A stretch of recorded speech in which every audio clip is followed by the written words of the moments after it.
Muy buenas tardes, reciban un cordial saludo. Somos estudiantes de la Universidad Nacional Abierta y a Distancia UNAD en el programa de Administración de Empresas. Y a continuación les presentaremos una síntesis sobre dos conceptos claves en el ámbito financiero, la ampliación de capital y la política de dividendos. El grupo se conforma por Anderson Cruz, Gina Donado, Hernán Mercado y mi persona, Dani Martínez. Pertenecemos al grupo 33. Esperamos que esta presentación sea de gran ayuda, clara y pertinente. Siguiente.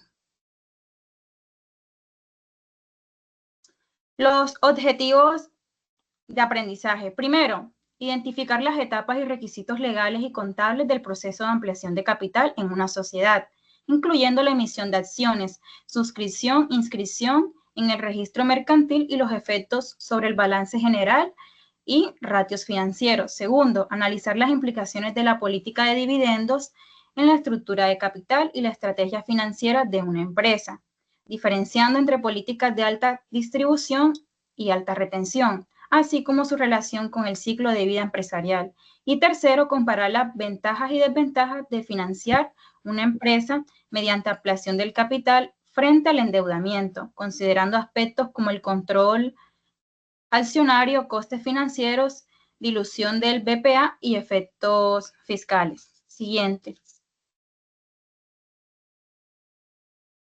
La ampliación de capital es un mecanismo por el cual una sociedad incrementa sus fondos propios. Esto quiere decir que emite nuevas acciones o participaciones destinadas tanto a sus accionistas actuales como a inversores externos. Este proceso empieza con la aprobación en Junta General de Accionistas y, de ser necesario, en el Consejo de Administración, donde se aprueba el aumento de capital y sus condiciones, como son el importe, el precio de emisión y plazo de suscripción. Luego de esto, se eleva la decisión de escritura pública ante notario y, si la empresa cotiza, se difunde la operación mediante un hecho relevante y la apropiación de un folleto por la SNMB.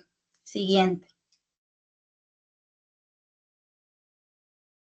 Chicos, aquí se puede evidenciar que durante la suscripción los usuarios interesados confirman su compromiso e invierten el dinero. Luego, la ampliación se inscribe en el registro mercantil. Contablemente, esto se refleja en el balance con un aumento del capital social y se aplica en la prima de emisión. Al mismo tiempo, se incrementa el activo circulante por el dinero recibido. Finalmente, chicos, quiero compartirles un ejemplo que les ayudará a entender mucho más esta ampliación del capital. Imaginemos que una empresa necesita 100 millones de pesos para abrir nuevas sedes. Se puede hacer una ampliación de capital y vender acciones a nuevos inversionistas en vez de endeudarse con un banco. Le cedo la palabra al compañero Hernán.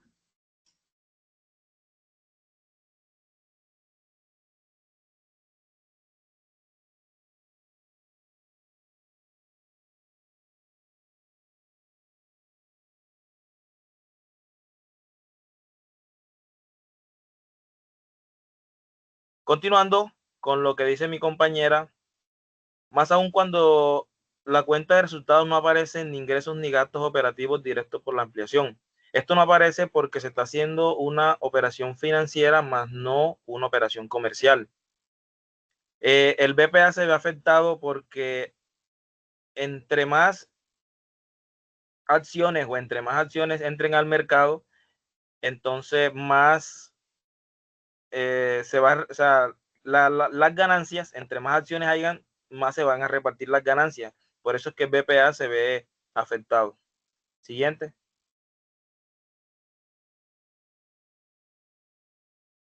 De manera similar, la ampliación de capital conlleva diversos costes asociados. Claro que los lleva porque al momento de ampliar el capital, o sea, cuando hablamos de vender acciones, por lo regular siempre contratamos a bancos inversores que son los encargados de llevar las acciones al mercado para buscarle sus compradores. En el mayor de sus defectos, cuando no logran vender todo, a veces los mismos bancos se hacen acreedores de esas acciones. Y ese costo siempre tiende a oscilar entre el 1 y el 5% de ganancia para ellos. Siguiente.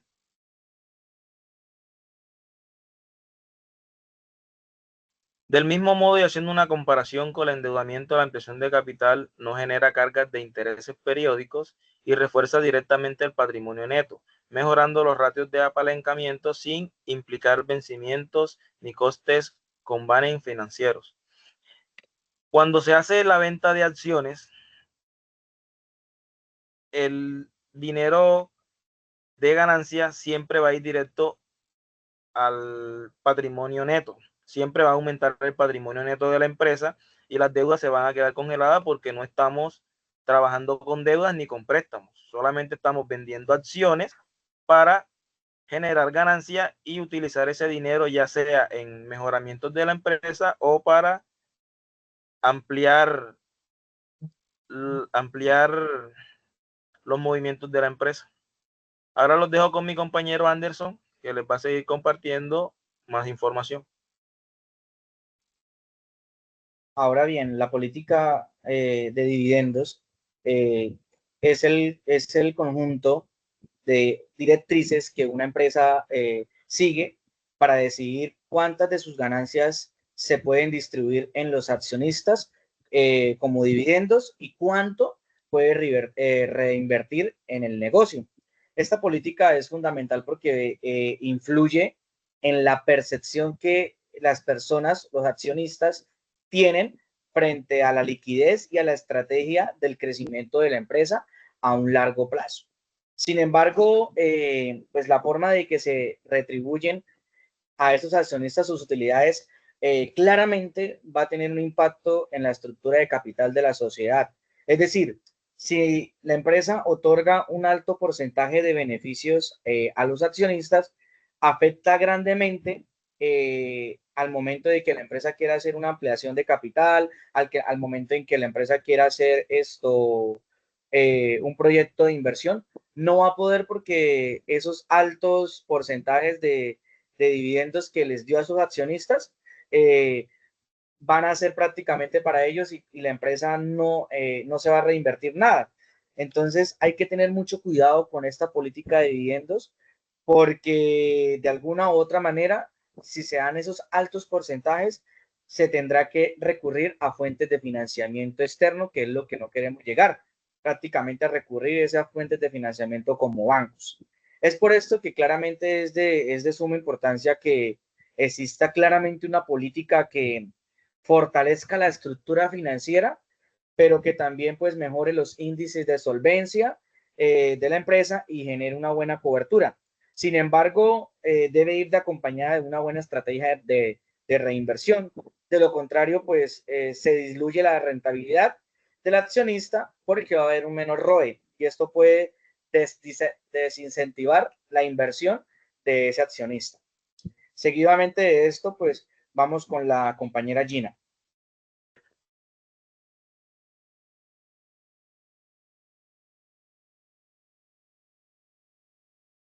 Compañera Gina, qué pena, tienes el micrófono silenciado. Okay. Gracias, compañero Anderson. Bueno, las políticas de dividendos suelen reflejar el ciclo de vida de una empresa y su evolución financiera. Tenemos tres fases que son importantes, que es la retención o crecimiento, transición o madurez decreciente y distribución o madurez. Pero hay dos más importantes que son la fase de retención y la fase de distribución. La fase de retención es clave a los primeros años de la empresa. Permite reinvertir utilidades y expandirse. Y es fundamental para sostener el crecimiento. Y la fase de distribución refleja estabilidad y rentabilidad. Iniciativa desde la empresa, consolidada con menor necesidad y reinversión. Tenemos también la fase de madurez. Es la estabilidad y el crecimiento de las empresas generando excedentes y tiene menor necesidad de la inversión interna, que tiene como resultado pagar dividendos regulares a los accionistas. Tiene la fase de declive, que también algunas de las empresas pueden mantenerse o incluso aumentar los dividendos para mantener la confianza de los inversores, aunque su rentabilidad disminuye. Continuamos, compañero, con la otra diapositiva. El ejemplo claro, tenemos la empresa de Coca-Cola, que ha demostrado un uso de deudas a largo plazo para financiar compras de acciones y dividendos como una deuda total por debajo del 60% de capital total, manteniendo un margen para maniobras financieras. Continuamos, compañeros. Bueno, la conclusión, la ampliación de capital requiere cumplir etapas legales y contables claves, como la emisión de acciones, sus suscripciones e inscripciones en el registro mercantil, impactando directamente en el balance al aumentar el patrimonio, las políticas de dividendo, ya sea de alta distribución o de alta retención.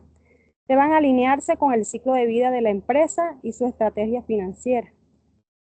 Financiarse mediante capital fortalece el balance sin generar deuda, pero diluye el control. En cambio, el endeudamiento mantiene el control y ofrece beneficios fiscales, aunque con mayor riesgo financiero. La elección depende del contexto y objetivos de la empresa. Continúa la compañera. Muchas gracias, compañera.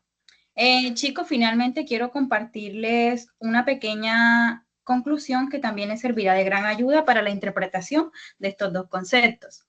Tanto la ampliación del capital como la política de dividendos son herramientas claves en la gestión financiera de una empresa.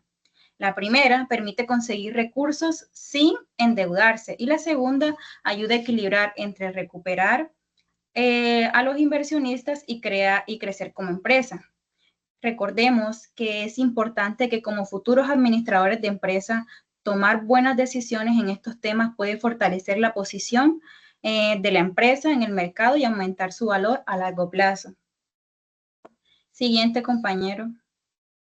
Finalmente, en toda esta interpretación, todos estos análisis, toda esta síntesis, en conjunto con el grupo la desarrollamos por medio de estas referencias que fueron importantes a la hora de estos análisis. Y muchas gracias por su atención.